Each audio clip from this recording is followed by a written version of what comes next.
Update. I told my husband I missed the days when men were men, so he left without a fight. Now he's opening a bakery with his new girlfriend, our daughter's helping him decorate cupcakes, and I'm sitting alone in the house we built, wondering how I became the one everyone walked away from. The woman with them was nothing special. Average height, average build, casual clothes. But the way she looked at Derek and Maddie with genuine interest and affection made something twist inside me. Before I could decide whether to approach or retreat, Maddie spotted me. Her smile faltered for just a moment before she nudged her father. Derek turned, saw me, and his expression shifted to something carefully neutral. "Mom, what are you doing here?" Maddie called, waving me over. There was nothing to do but join them. "Just picking up some things," I said, wishing I'd worn something nicer than yoga pants and an old sweater. "Hi, Derek." "Brenda," he nodded. Then, remembering his manners, he gestured to the woman beside him. "This is Julia." "Julia, this is Maddie's mom, Brenda." "It's nice to meet you," Julia said, offering her hand. Her grip was firm, her smile genuine. "I've heard so much about you." "I bet you have," I thought bitterly but forced a smile. "All good things, I hope." An awkward silence fell. Derek cleared his throat. "Julia and I met at that cooking class I started taking. She's a fantastic baker." "I'm learning from him, actually," Julia laughed. "Your ex-husband is something of a star in our class. His sourdough is legendary." "Is it?" I said, hating how strained my voice sounded. "He always did enjoy his little hobbies." Maddie shot me a warning look, but Derek just smiled. Not the tight, forced smile I was used to seeing in our final years together, but a relaxed one. "Actually, I'm thinking of turning this hobby into something more," he said. "Julia's helping me put together a business plan for a small bakery cafe. Nothing fancy, just a neighborhood place specializing in artisanal bread and pastries." "Dad's going to quit his job and everything," Maddie chimed in, her pride evident. "He's already talked to the bank about a loan." I stared at them, trying to process this information. Derek, my practical, play-it-safe Derek was quitting his stable career to open a bakery. With this woman's help. And Maddie knew about it before me. "Well," I managed. "That sounds risky." "Life's too short not to take risks for the things that make you happy," Derek said simply. "I think I finally understand that." His words hung in the air between us, heavy with meaning. I wanted to say something cutting, something that would puncture this bubble of contentment they'd created without me.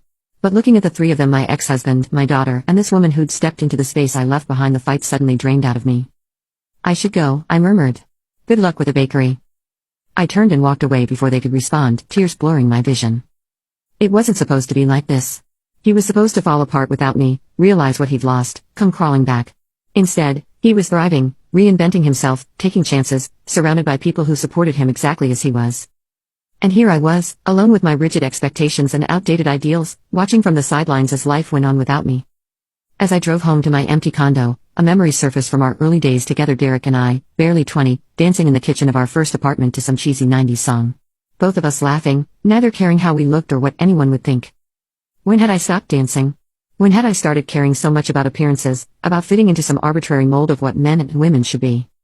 The truth hit me with devastating clarity. I hadn't lost Derek because he wasn't man enough. I'd lost him because I wasn't secure enough to love him for who he really was.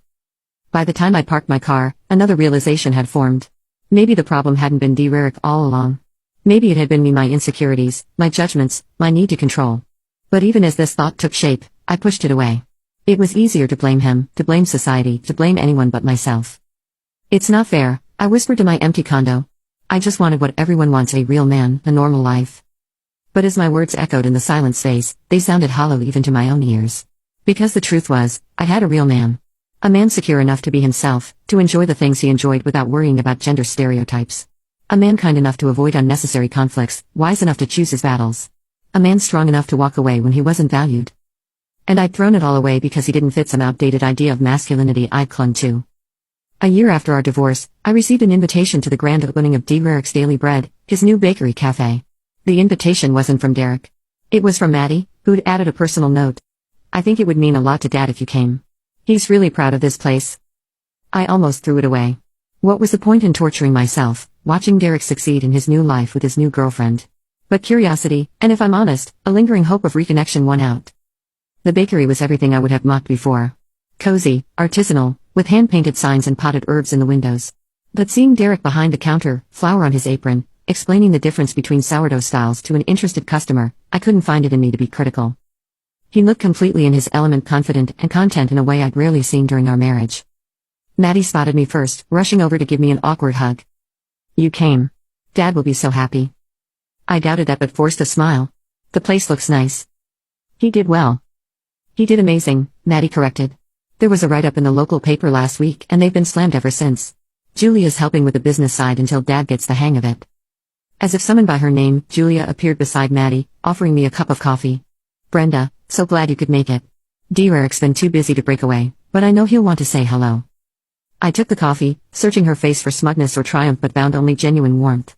It was infuriating how difficult it was to dislike her. Eventually, Derek made his way over, wiping his hands on his apron. Brenda, thanks for coming. His smile was polite, a little reserved but not cold. Congratulations, I said, gesturing around the busy shop. This is impressive. Thanks. It's been a lot of work, but it feels right. He paused, seeming to choose his words carefully. I never would have had the courage to do this if things hadn't changed. If I hadn't driven you away, he meant. The unspoken words hung between us. You seem happy, I offered and was surprised to find I meant it. I am, he said simply. I hope you are too. But I wasn't. That was the brutal truth I couldn't escape as I watched my ex-husband in his new life. While he had blossomed after our separation, I had withered. My rigid ideas about who he should be had cost me everything: my marriage, my relationship with my daughter, and ultimately my own happiness. As I left the bakery, the weight of my mistakes pressed down on me. I had pushed away a good man because he didn't conform to some arbitrary standard of masculinity. I had valued appearances over authenticity, control over connection. And now I was paying the price alone, isolated, watching from a distance as the family I once had moved forward without me. The real tragedy wasn't that Derek wasn't man enough. It was that I wasn't woman enough to appreciate the man he truly was.